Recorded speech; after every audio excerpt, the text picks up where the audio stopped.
Hello friends, নানান ব্যঞ্জনে তোমাদের সকলকে স্বাগত জানাচ্ছি। তো আজ আমি যেটা তোমরা কোনো হয়তো কেউ কেউ খাও না, কিন্তু আমার খুব ভালো লাগে বা আবার অনেকেরই খুব ভালো লাগে। তো এগুলো হচ্ছে শুকনা মাছ। তো এখানে হচ্ছে দু রকমের মাছ আছে। একটা হচ্ছে শীতল, আর এটা হচ্ছে ছোটোটা হচ্ছে মানে গ্রামের একজন ঘরে বানানো। তো ওটার বেশি সেন্ট নাই, কিন্তু শীতলটার বেশি সেন্ট আছে। তো আর এখানে আমি শুধু দেখো কাঁচা আর পাকা লঙ্কাটা বেটে নিচ্ছি। আর শীতলটাকে আমি ঠান্ডা জলে ধুয়ে নিয়েছি। আর হচ্ছে তোমার ওই যেটা হচ্ছে ছোটোটা, ওটাকে একটু গরম জল দিয়ে ভালো করে অনেকক্ষণ ধুয়ে নিয়েছি। তো ধুয়ে নিয়ে এগুলো রেখেছি। আর এখানে আমি বাগান থেকে, বাগান মানে কি আমার এই টপে লাগানো গাছ থেকে এখানে একটু মিষ্টি কুমড়ার পাতা নিয়ে আসলাম। এগুলো অবশ্য চাল কুমড়ো পাতা দিয়ে বানায়, কিন্তু চাল কুমড়োর পাতার তো অভাব আমাদের এখানে। তো টপের মধ্যে মিষ্টি কুমড়ার পাতা উঠিয়ে এনে ভালো করে ধুয়ে লবণ দিয়ে নিয়েছি। আর এখানে দেখো তেলের মধ্যে আমি কালো জিরা ফোড়ন দিলাম, দিয়ে এখানে রসুন দিয়ে দিলাম।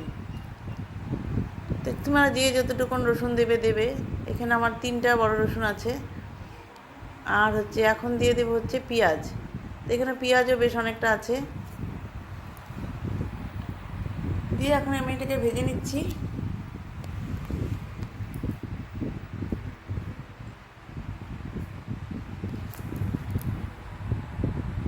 তো আমার যেটুকুন তেল দরকার সেটুকুনি দিয়েছি আমি। তো একদম বেশি তেল মানে ভেসে ওঠে এরকম তেল দিই না, মানে তো সবই তো আবার পেটে চলে যাবে, এত মুশকিল। তো এখন এই জন্য এখানে কাঁচা লঙ্কা দিয়ে দিলাম। তো বেশি ঝপঝপা তেলে আমি ভাজি না। তো ভাজা হচ্ছে যে এরকমই দিয়েছি আর কি তেলটা। তার এখন এখানে টমেটো কুচি করে দিয়ে দিলাম, বিচিগুলো ফেলে দিয়েছি। দিয়ে এখন একটু ভেজে নিচ্ছি ভালো করে। আর যেহেতু আমি কাঁচা লঙ্কা বাটা অনেকটা দিয়েছি, সেজন্য এমনি গোটা কাঁচা লঙ্কা যদি লাগে তো পরে অল্প দেবো। এখন একটু লবণ আর হলুদ দেবো। তো হলুদ দিয়ে দিয়েছি, এখন লবণ একটু দেবো।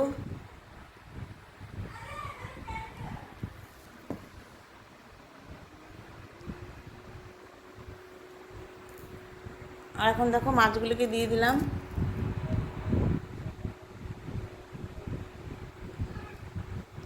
দিয়ে ভালো করে মিশিয়ে নিচ্ছি মশলার সাথে।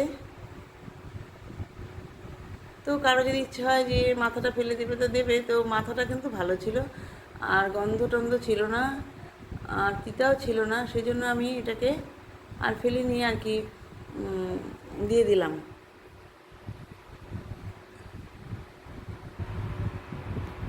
এইভাবে ভেজে নিচ্ছি, একটু ঢেকে দিলাম একটু ভালো করে মজার জন্য। এখন এর মধ্যে কয়েকটা কাঁচা লঙ্কাও দিয়ে দিলাম, কারণ শুকনো মাছ না একটু ঝাল ঝাল না হলে ভালো লাগে না। সেই জন্য আরেকটু কাঁচা লঙ্কা দিয়ে দিলাম। দিয়ে ভালো করে একটু ভেজে নিচ্ছি।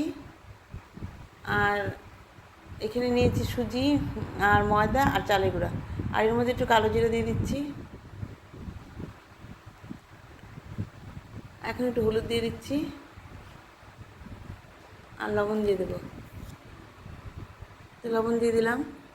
দিয়ে এখন এর মধ্যে একটু রিফাইন তেল দিয়ে দেবো, সাদা তেল। তো তেলটা একটু বেশি পড়ে গেল, আর কিছু করার নেই। তো এখন একটু ভালো করে একটু ময়ম দিয়ে নিচ্ছি। ময়ম দিয়ে নিয়ে এখন এর মধ্যে একটু, আর এদিকে শুকনো মাছটার মধ্যে, আর এই পাতাটা আমি দিতাম না, কিন্তু ধনে পাতাটা আর কি মানে নষ্ট হয়ে যাবে রাখলে, সেই জন্য দিয়ে দিলাম। আর আমার একটু ধনে পাতাটা বেশ ভালো লাগে, মানে সব কিছু দিয়ে আমি ধনে পাতা দিয়ে ফেলি আর কি। তো এইভাবে ভালো করে মিশিয়ে একদম দেখো হয়ে গেছে আমার এটা বানানো কমপ্লিট।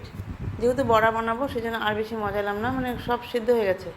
তো এখন আমি এই যে পাতাগুলোকে এইভাবে লবণ মেখে রেখেছিলাম, এখন এই যে এইভাবে চিপে নিয়ে এইভাবে মেলে রেখেছি। আর এখন এর মধ্যে মশলাটাকে দিয়ে দিচ্ছি।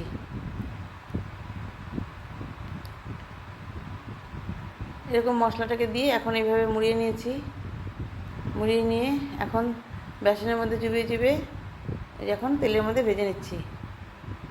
তো এইভাবে সব বড়াগুলো ভেজে নেব। তো মনে করবে যে তোমরা যে এতগুলো বড়া কে খাবে, তো আমি কিন্তু এতগুলো বড়া খাবো না, আমি সবাইকে দেবো ওই বড়াগুলো।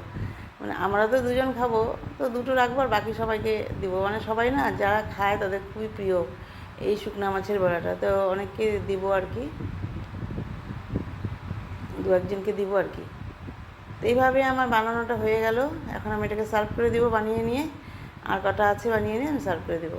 তো বন্ধুরা, নতুন বন্ধুরা, তোমাদের যদি ভালো লেগে থাকে প্লিজ একটু কমেন্টস করে ও সাবস্ক্রাইব করে পাশে আসবে, আমিও তোমাদের পাশে থাকবো। আর পুরনো বন্ধুরা তোমরা কিন্তু পাশে থেকো, আর সবাই ভালো থেকো, সুস্থ থেকো। নমস্কার।